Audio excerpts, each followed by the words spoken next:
boa tarde a todos. Como eu disse, eu começo agora como subcoordenadora da Rede de Biodiversidades. Eu estou na rede desde o seu início como pesquisadora e é uma rede que eu considero uma rede pequena.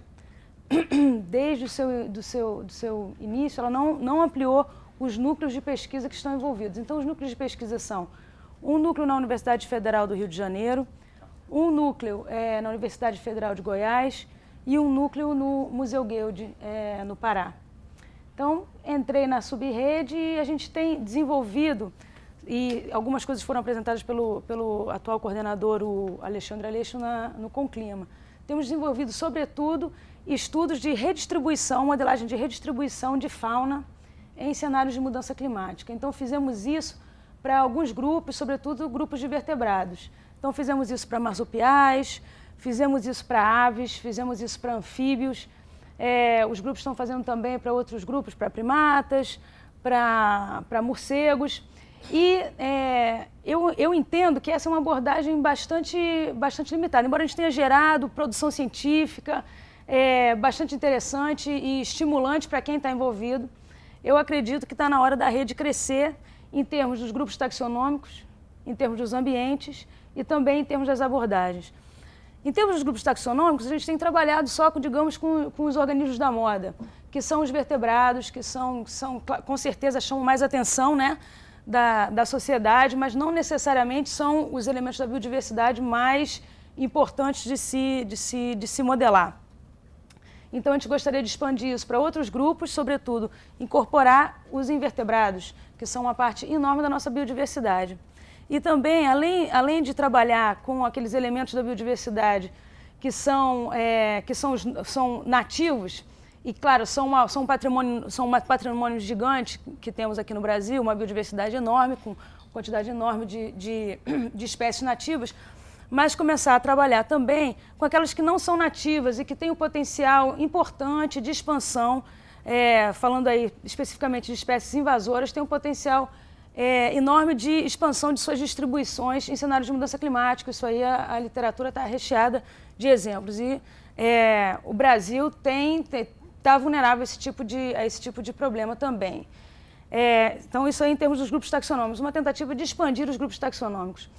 Em termos dos ambientes, a gente só trabalhou até agora com ambientes terrestres. A gente tem uma costa enorme, certo? E também temos muitos ambientes de água doce que precisam ser estudados também no tocante à sua vulnerabilidade, a vulnerabilidade da sua biodiversidade. Então, temos que expandir também para outros ambientes e, finalmente, expandir em termos das abordagens, porque a gente tem trabalhado só com a modelagem de redistribuição de elementos da biodiversidade.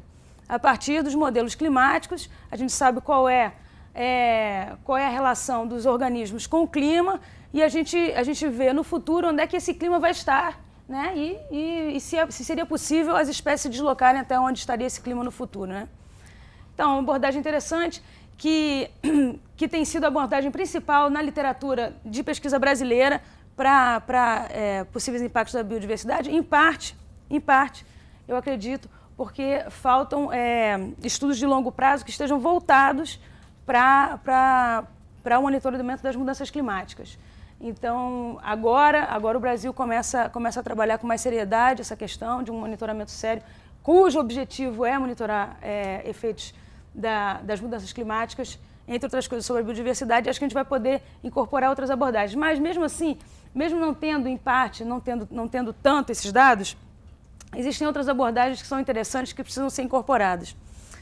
Dentre elas, abordagens experimentais, certo? Então, a gente não precisa trabalhar necessariamente apenas com modelos.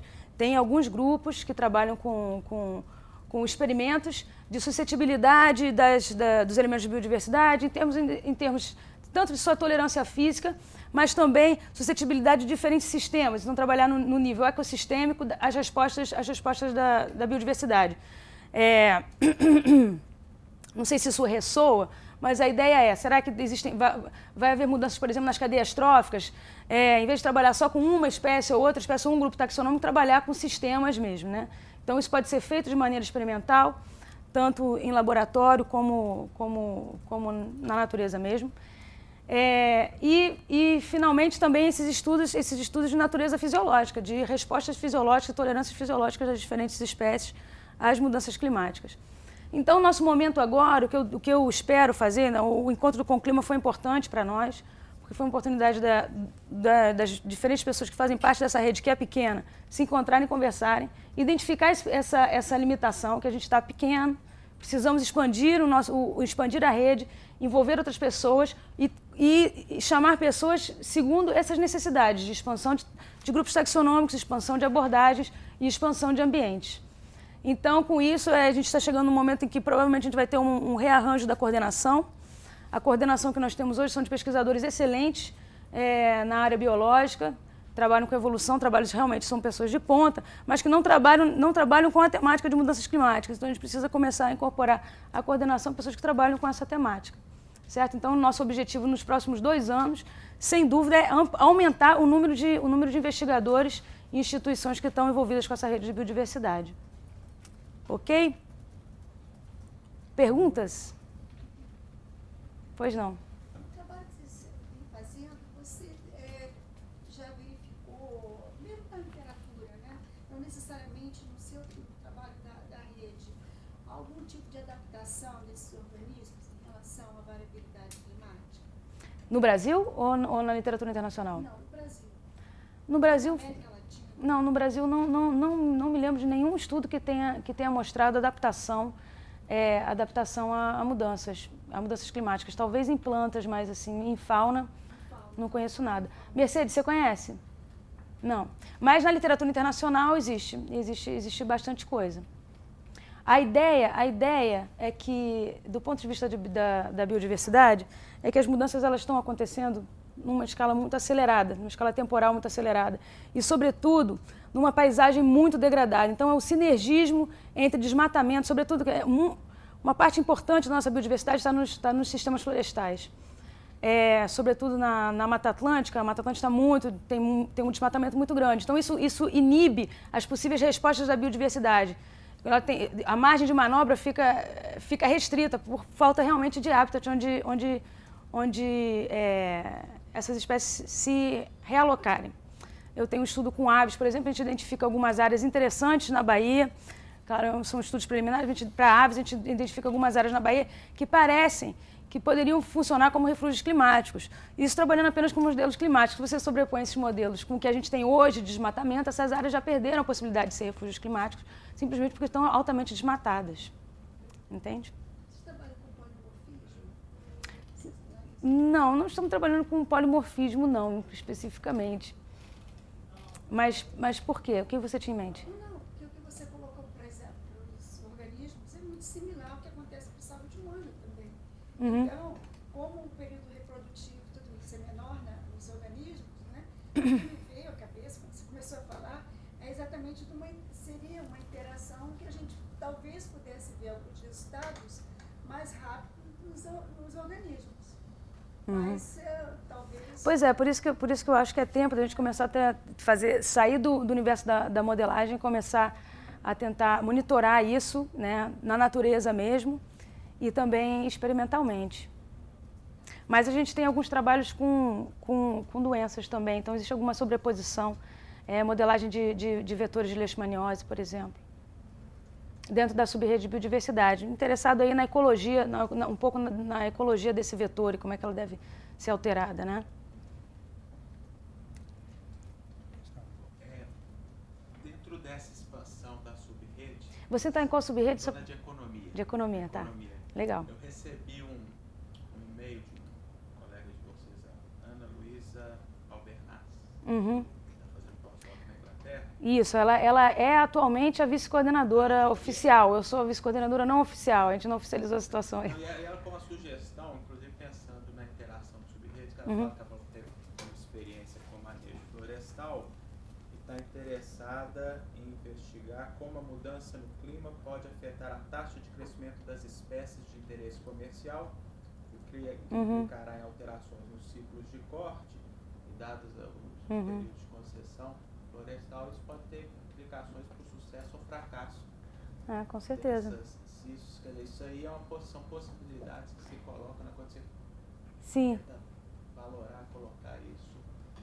Pois é, a questão da valoração da biodiversidade, eu não sei se ela está em alguma outra subrede. Na verdade, estou curiosa em saber, tem a subrede de serviços ecossistêmicos, né, do Luizão. Vocês estão trabalhando com isso? Com valor, atribuir valor monetário à biodiversidade? Não. A biodiversidade, basicamente, não tem isso estabelecido, é muito difícil de fazer. Vai ser um trabalho árduo. Mas vocês pretendem, vocês têm isso como uma meta, talvez no futuro longínquo? Teria como sugestão agora de trabalhando com vocês e com outros, tentar avançar nisso daí. Porque basicamente a única coisa que hoje tem valor, vamos dizer, estabelecido e reconhecido é carbono. Os outros serviços ambientais têm sérios problemas para você, de fato, estabelecer, para você valorar isso. Eu tenho para mim que essa seria uma contribuição importante da rede. E eu imagino que a gente tem massa crítica para criar esse tipo de resposta, né? Em termos de demandas da sociedade e como chegar à sociedade e mostrar de uma maneira mais clara, né, o que está acontecendo. E eu acho que a valoração monetária, né, sem entrar em questões éticas, ideológicas e tudo mais, mas é uma via bastante comum. Isso aí já foi feito em outros lugares, e eu acho que o Brasil a gente precisa disso, né? Então, eu não sei se a rede de economia teria capacidade de trabalhar com a gente, com a biodiversidade e com os serviços ecossistêmicos para gerar esse tipo de informação. Isso aí eu acho já... Mercedes? Só talvez mais um comentário mais específico, Mariana, até porque eu acho que a gente precisava conversar até bastante mais sobre isso, mas eu acho que seria interessante, Paulo, assim, eu acho que nessa fase da rede clima, a gente pensar um pouco quais são as demandas hoje em termos de políticas públicas que estão colocadas na mesa, né? Tem duas que são muito fortes para a área de biodiversidade, né, Mariana, que estão citadas ali pelo Paulo até no slide anterior, que é o sistema de monitoramento de impactos da biodiversidade, ou seja, a definição de quais são métricas que podem ser interessantes para monitorar impactos sobre a biodiversidade. Vocês estão mexendo na distribuição de espécies com base nos modelos, mas se tivesse que ter próprios metas, indicadores, né, que fossem um pouco mais tranquilos de serem coletados no campo, mas que permitissem indicar o que realmente está acontecendo com a biodiversidade num sistema de monitoramento como esse, né, que não deve estar necessariamente associado ao funcionamento, né, para a gente observar a termos de biodiversidade, mas com impacto no funcionamento. E a outra é toda a discussão que existe hoje dentro do Plano Nacional de Adaptação. Então, se a gente precisar pensar em manejo adaptativo, por exemplo, né, como é que a gente repensa, né, o nosso sistema de proteção de biodiversidade, com base nas unidades de conservação, eu acho que existe uma série de grandes perguntas, né, o desenho hoje das nossas unidades de conservação é adequado para a gente pensar em adaptação à mudança do clima, em função daquilo que a gente já conhece como impactos, ou quais são as outras estratégias, de que forma as estratégias de mitigação dos impactos que a gente vai medir no sistema de monitoramento contribui também em sinergias com as estratégias de adaptação.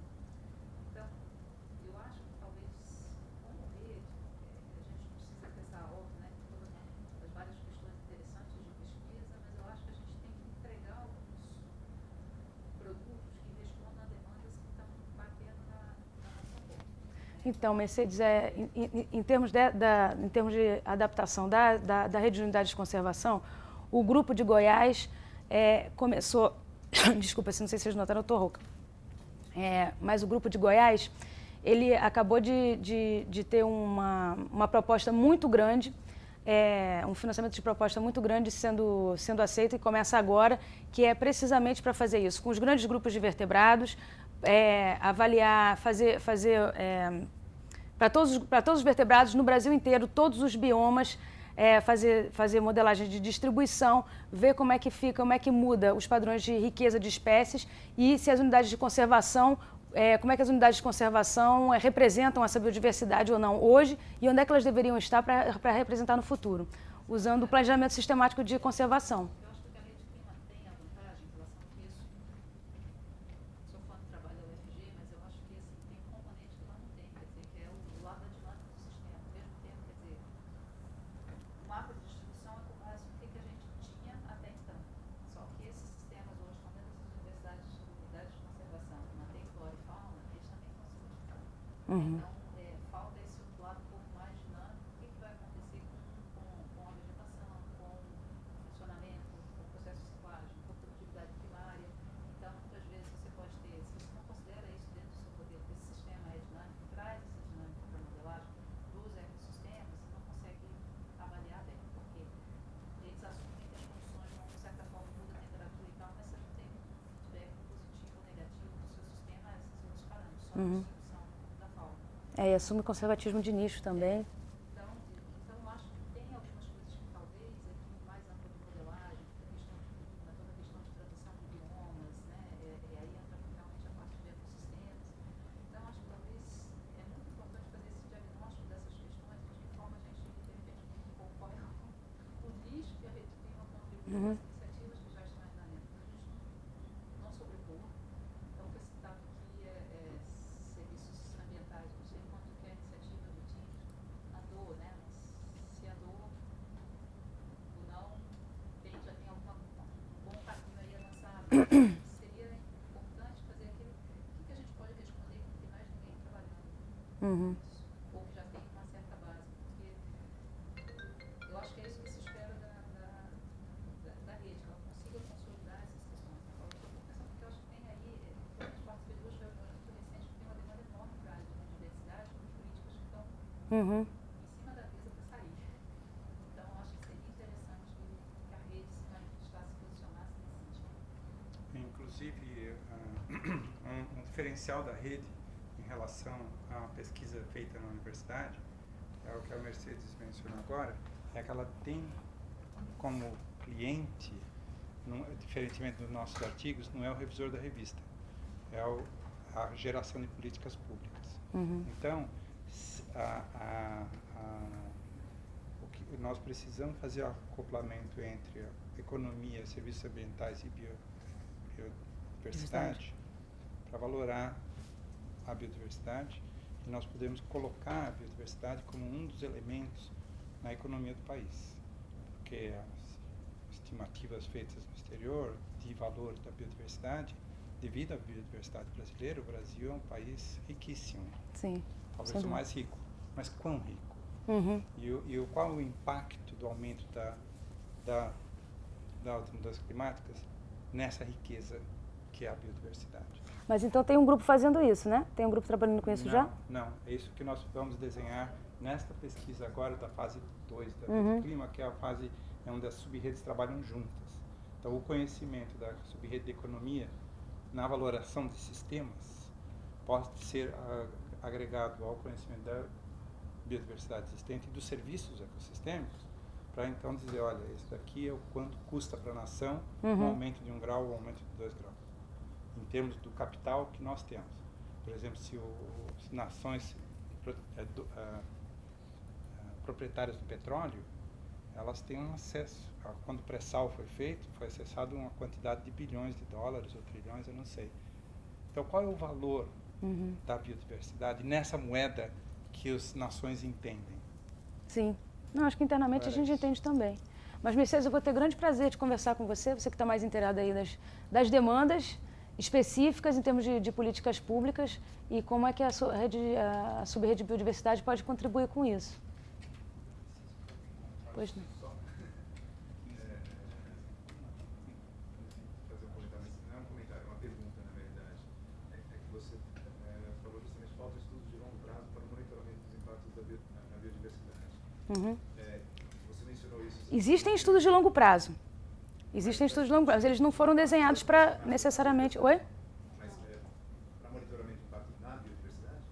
Então, existem estudos de longo prazo, mas eles não necessariamente foram desenvolvidos para capturar essa resposta, certo? A resposta às mudanças climáticas. Mas minha dúvida era só, você mencionou isso assim como uma rápida análise de lacuna ou porque existe a intenção de trabalhar nesse sentido na sua vida? Essa é uma lacuna. Mas é uma lacuna que eu vejo que é entendida como tal, na comunidade científica e fora dela, em âmbito governamental também. A gente, inclusive, recebeu um documento sobre monitoramento de mudanças climáticas, ainda não tive a oportunidade de ler, não sei se ali inclui monitoramento de biodiversidade, mas como como a própria Mercedes falou, isso é uma coisa que vai acontecer. E a gente tem que definir, a gente tem que entender como fazer isso de maneira eficiente, certo? Saindo um pouco da elucubração que a gente fica dentro da academia, dos preciosismos e tudo, de forma que a gente possa fazer um monitoramento que tenha escopo, tanto em termos de extensão, né, abrangendo o país todo, como também os diferentes elementos da biodiversidade precisam ser monitorados. Isso é uma lacuna, com certeza. Ok. Muito obrigado. Muito obrigada.